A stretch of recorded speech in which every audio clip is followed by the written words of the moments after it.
ഞാൻ നിന്നെ പിന്നെ വിളിച്ചാൽ പോലെ.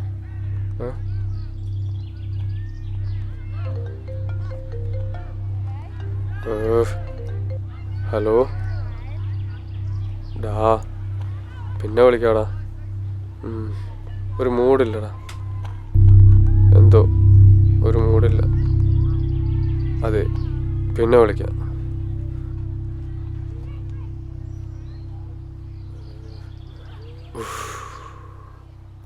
മലയാളിയാണല്ലേ?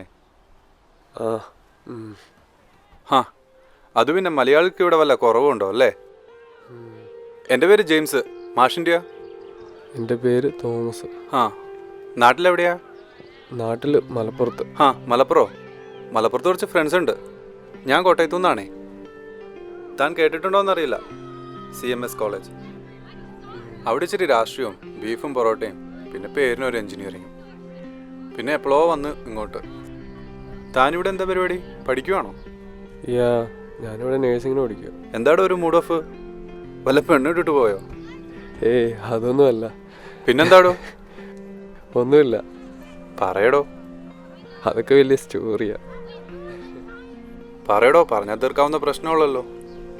അത് പിന്നെ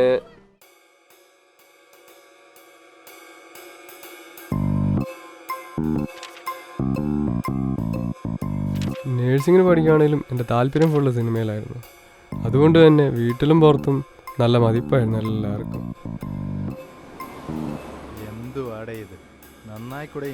എന്ത് കോലടത്? താടിമുടി നീട്ടി വെച്ചിട്ട് നാണോലടാ നിനക്ക്? പക്ഷെ എന്തോ വിധിച്ചതല്ല, കൊതിച്ച് തന്നെ നേടണമെന്ന് വിചാരിച്ചപ്പോഴാണ് ആ ഐഡിയ വന്നത്. ഒരു ഷോർട്ട് ഫിലിം. ഇത് ജോൺ കുരുവിള, ഞങ്ങൾ കുരു എന്ന് വിശേഷിപ്പിക്കുന്ന വളർന്നു വരുന്ന താരം. പിന്നെ ഇതാരുൺ, സ്ക്രിപ്റ്റ് റൈറ്റർ. ഉള്ള ഹോളിവുഡ് സൈക്കോ പടങ്ങൾ മുഴുവനും കണ്ട് ഇപ്പോൾ അവൻ്റെ കഥയിൽ വേറൊന്നുമില്ലെങ്കിലും ഒന്നുണ്ട്. കിട്ടി. ശരി, നമ്മുടെ സിനിമയിൽ നായകൻ ചാകുന്നു. കഥ ഏതായാലും കുഴപ്പമില്ല, ഒരു ട്വിസ്റ്റ് വേണം. അല്ലെങ്കിൽ വേണ്ട, നമ്മുടെ സിനിമയിൽ നായകൻ പ്രേതമാകുന്നു. കാരണം നമ്മുടെ സിനിമ കാണുന്ന ആൾക്കാർ സിനിമ കണ്ട് ഞെട്ടണം. അങ്ങനെ ഞങ്ങൾ എല്ലാവരും കൂടി ഒരു ഷോർട്ട് ഫിലിം എടുക്കാൻ തീരുമാനിച്ചു.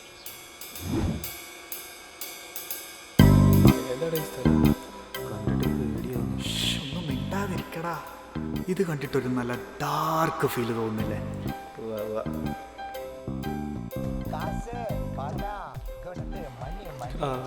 അയ്യോ, ഫോണ് ചേട്ടാ, ഒന്നും നിർത്തടാ. സോറി. എടോ, 3 പേര് പോയി കഴിഞ്ഞാൽ മൂഞ്ചുന്ന നെഗറ്റീവ് അടിക്കല്ലടാ.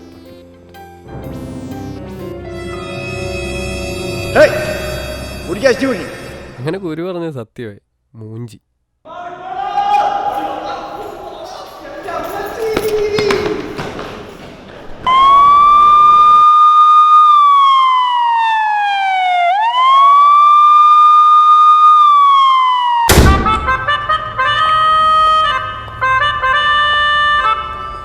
ഇത്രയും നാളും തെണ്ടി നടപ്പ് മാത്രമുള്ളായിരുന്നു പണി. ഇപ്പൊ സ്റ്റേഷന് പോയി. സമാധാനമായല്ലോ. അത് പപ്പ ഷോർട്ട് ഫിലിം. അവൻ്റെ അമ്മയുടെ ഷോർട്ട് ഫിലിം വേടാ. പിന്നെ ഒരു കാര്യം, ഈ പന്ന പിള്ളേരുടെ കൂടെ ഉള്ള നിന്റെ കൂട്ടുകെട്ടുണ്ട്, ഒരിക്കലും നീ ഗുണം പിടിക്കും. നിനക്ക് നന്നാകണമെന്നുണ്ടെങ്കിൽ ഇവന്മാരെ ഒഴിയാക്കുക. കേട്ടല്ലോ? ഇനി ഇതിൻ്റെ പേരിൽ ഞാൻ എന്തെല്ലാം പുകില് കേൾക്കണം.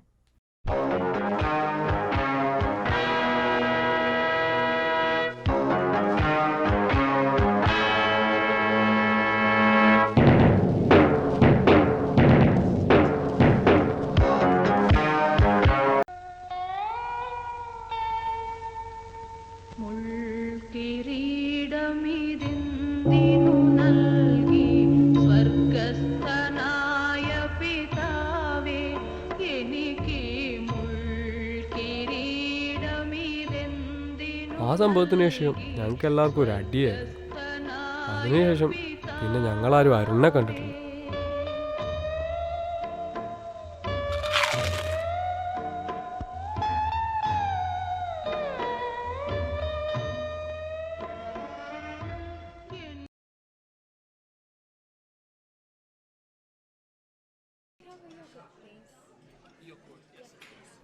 ടോ അതെ, നമുക്കൊരു ഷോ. Thank you. നമുക്കൊരു ഷോർട്ട് ഫിലിം എടുത്താലോ? എന്ത് വെച്ചിട്ട് എടുക്കാനാടാ? നമുക്കെടുക്കാം. ഷോർട്ട് ഫിലിമിൽ ട്വിസ്റ്റ് ഒന്നുമല്ല വേണ്ടേ, മസാലയാണ്. കുറച്ച് എരിവും പുളിയൊക്കെ ഉണ്ടെങ്കിലേ മൂവി ഹിറ്റ് ആവത്തുള്ളൂ. ഇത് മത്തായി അല്ലല്ല, മാത്യു. ഇതെൻ്റെ ക്ലോസ് ഫ്രണ്ട്. നാട്ടിൽ നിന്ന് ഇപ്പോൾ വന്നേ. അതൊക്കെ വേണോ? ഇപ്പോൾ ഒന്നെടുത്തതിൻ്റെ ക്ഷീണം തന്നെ മാറിയതേ ഉള്ളൂ. അത് താങ്ക് യു. അതെ, താൻ എന്താ ഉദ്ദേശിക്കുന്നത്? നമുക്കൊരു മാസ് ഷോർട്ട് ഫിലിം എടുത്താലോ? നമുക്ക് കുറച്ച് പഞ്ച് ഡയലോഗും ഫൈറ്റും ഐറ്റം ഡാൻസും പിന്നെ ഒരു മാസ് എൻട്രിയും കൂടെ എടുത്തിട്ടാലോ? മാസ് എൻട്രി ഒക്കെ ഉണ്ടോ? അത് വേണേ ഞാൻ ചെയ്യാം. അതുപോലെ പണ്ടാരം. Thank U.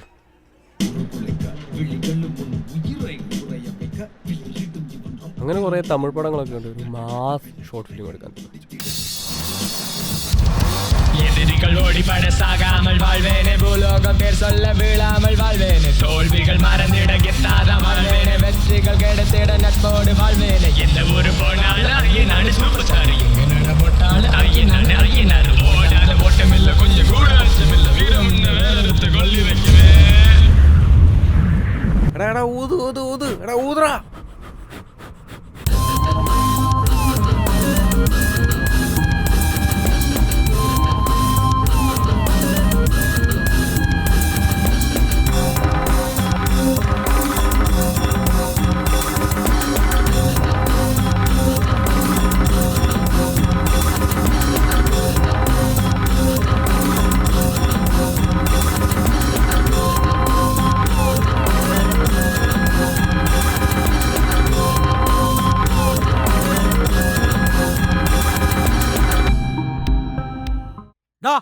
നിന്നോട് ഇങ്ങോട്ട് വരണ്ടെന്നല്ലേ പറഞ്ഞത്? ദൈവം നിന്റെ ദൈവം നിന്റെ മുമ്പിൽ വളക്കായി വരുമ്പോ നീ കാർക്കി ചൂപ്പരുത്.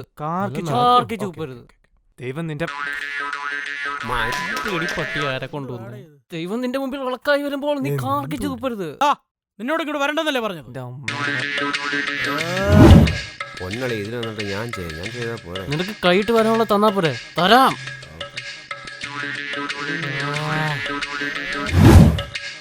നീ സൂപ്പറാടാ, സൂപ്പറാ. ഞാൻ സൂപ്പറാ. നമ്മളെല്ലാരും സൂപ്പറാ. നിന്നോട് ഇങ്ങോട്ട് വരണ്ടെന്നല്ലേ പറഞ്ഞത്?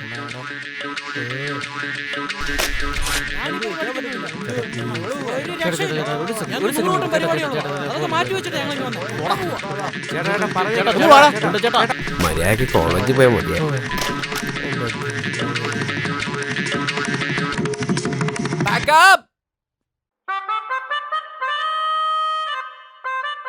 എങ്ങനെയോ വെട്ടിക്കൂട്ടിയും തട്ടിക്കൂട്ടിയും ഞങ്ങളൊരു ഷോർട്ട് ഫിലിം ഉണ്ടാക്കി. അത് യൂട്യൂബിലിട്ടു. നല്ല പോലെ പൊട്ടി. എൻ്റെ മുഖം വാടിയാൽ ദൈവത്തിൻ മുഖം വാടും, എൻ മിഴികൾ ഈറനണിഞ്ഞാൽ ദൈവത്തിൻ മിഴി നിറയും.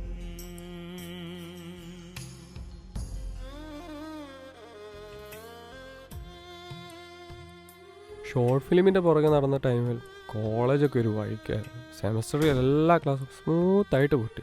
അതാണ് ഈ വീട്ടിൽ പറഞ്ഞത്.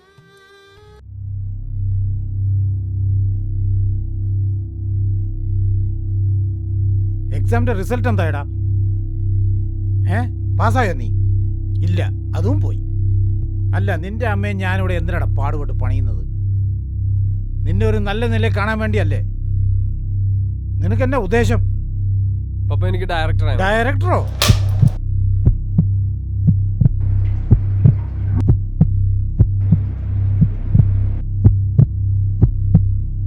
ഞങ്ങൾ പറയുന്നത് കേട്ട് ഇവിടെ ജീവിക്കാമെങ്കിൽ ജീവിച്ചാൽ മതി, അല്ല നീ ഇറങ്ങി പോടാ.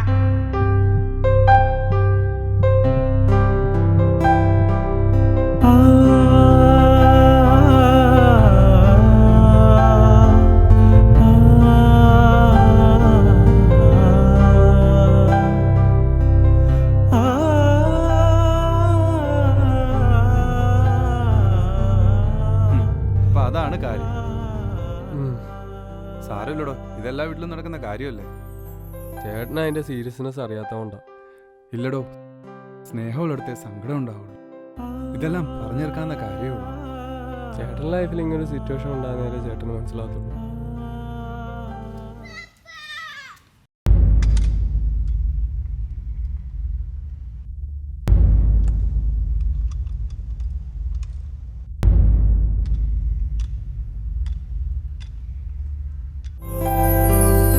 എന്തിത്ര വൈകി ഗാനം എന്നിലെ തന്ത്രികളിൽ നിറയാൻ. എങ്കിലും ഇന്നിതിൻ രാഗം എന്നിലെ ഞാനായി ജ്വലിപ്പൂ.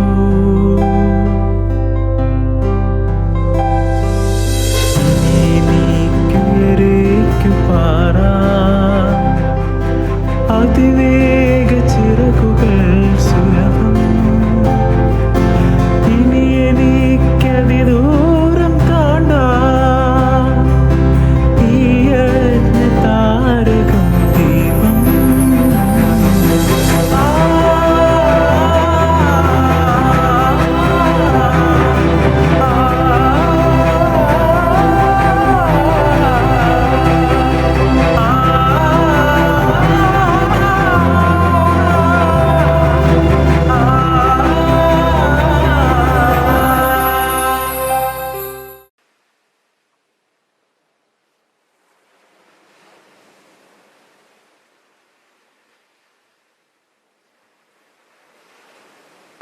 അതിനുശേഷം അയാളെ കണ്ടോ? പലവട്ടം ഞാൻ പാർക്കിലൊക്കെ പോയി നോക്കിയായിരുന്നു.